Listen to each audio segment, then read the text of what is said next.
Hey, what's up guys, Jack here with the Hobby Lawyer, and today we have the third commander out of the Fallout Commander deck series. We have the Scrappy Survivors deck. This one features the goodest boy dog meat ever loyal in Naya colors. That's red, green, and white. Take a quick look at this box here. War never changes. Battle your fellow wastelanders. And yeah, best friend, rare loot, dangerous enemies, fetch useful items. This is a fun one. I think everyone enjoys this one, and this one is the highest value of the four, coming in at $80. All right, let's open it up and see what's inside.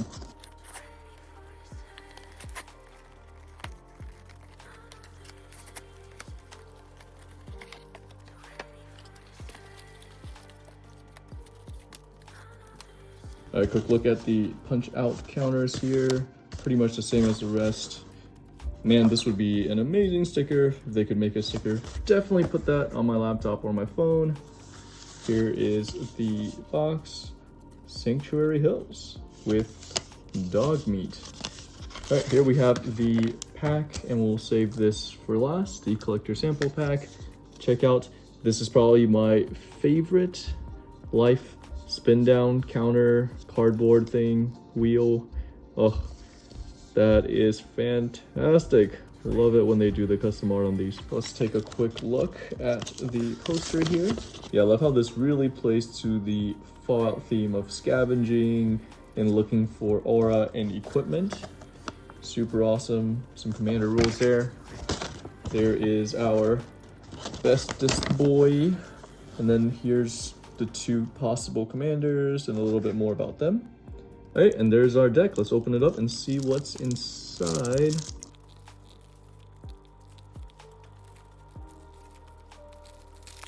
All right, so dog meat. It's all about milling cards, returning aura and equipment from your graveyard to your hand, and then whenever creature you control that's enchanted or equipped attacks, you create a junk token, and that allows you to sacrifice it, exile the top card, and you may, so it's a little bit of impulse draw, on-demand impulse draw with the junk.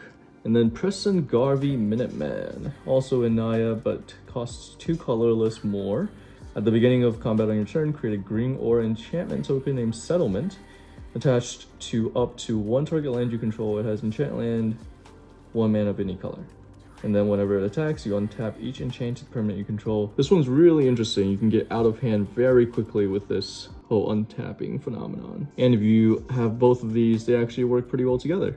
Sometimes the two commanders don't work or like each other very much, but in this case, they do. All right, we're just gonna keep going through these. Feel free to pause at any point to take a look at some of these cards in closer detail. But yeah, this is the most valuable of the 4 decks as well, coming in at around $80 of value.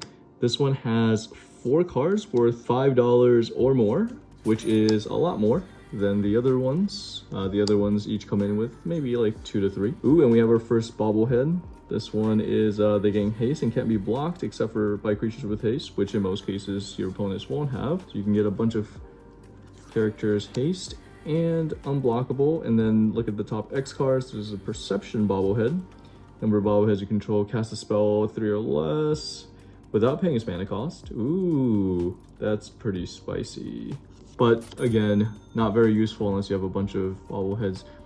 Silver Straw Costume. All right, so this is the card that's probably worth the most, somewhere around $8 or $9. It's a flash equipment for 2, attach a target creature, gain Shroud until end of turn, which sometimes is all you need is to survive 1 round of removal.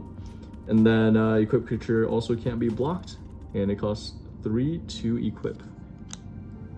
All right, all that glitters. We got ourselves a nice little path to exile there. Sticky fingers. Nice, nice. Yeah, this deck is probably the one I'm looking forward to the most in terms of playing. Squirrel Nest. This go really well with the Squirrel deck that just came out in Bloomburrow. King Signet. We got Brass Knuckles. Scope. Ooh, Fire Shrieker. It's a nice classic double striker. This is another card that's worth a couple bucks here. Codsworth.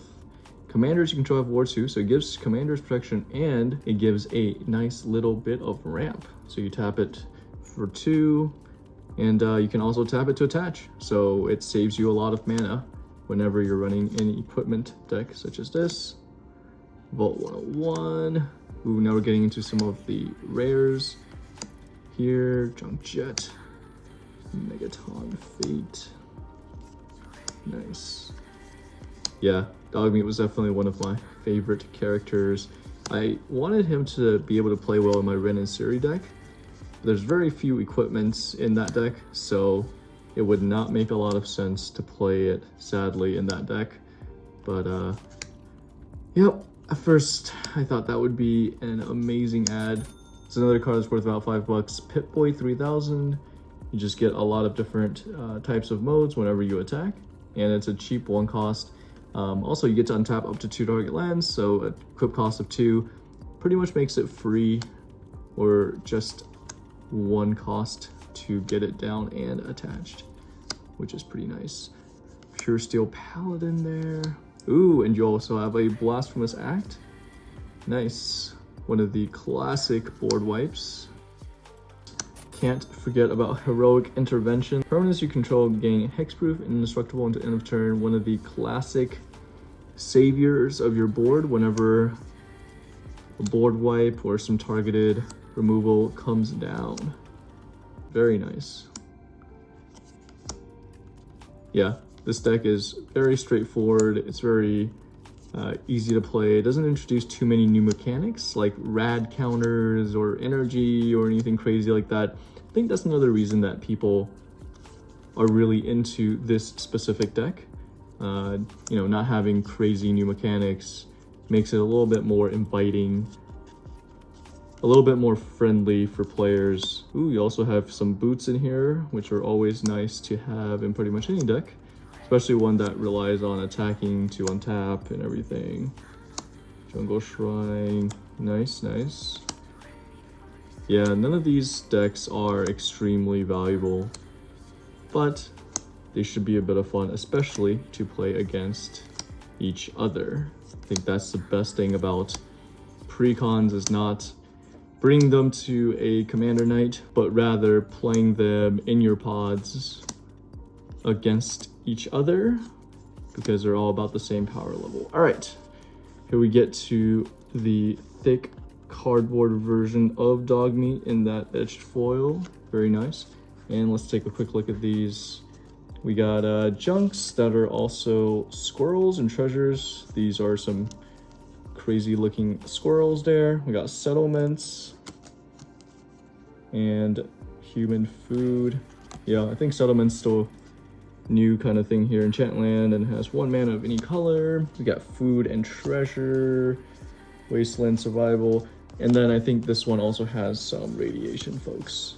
I guess all of the Fallout ones probably have a little bit of radiation in them. These 2 last cards are stuck together, which is always exciting. Glad it's these 2 cards. Ooh, yeah, it's just kind of stuck together. I wonder if it's moisture or if it's something else, but glad they put these in the back too, because look at the damage on this card. If that was on Dogmeat, I would be extremely, extremely sad.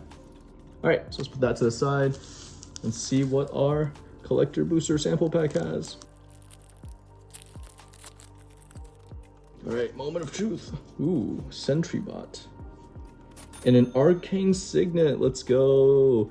These are amazing. I love the look of these. I wish it was in foil, but I don't think you can get things in foil for the collector sample packs. So, all right, well, that'll do it for this one, folks. Tune in tomorrow for the last of the 4 commander decks for Fallout.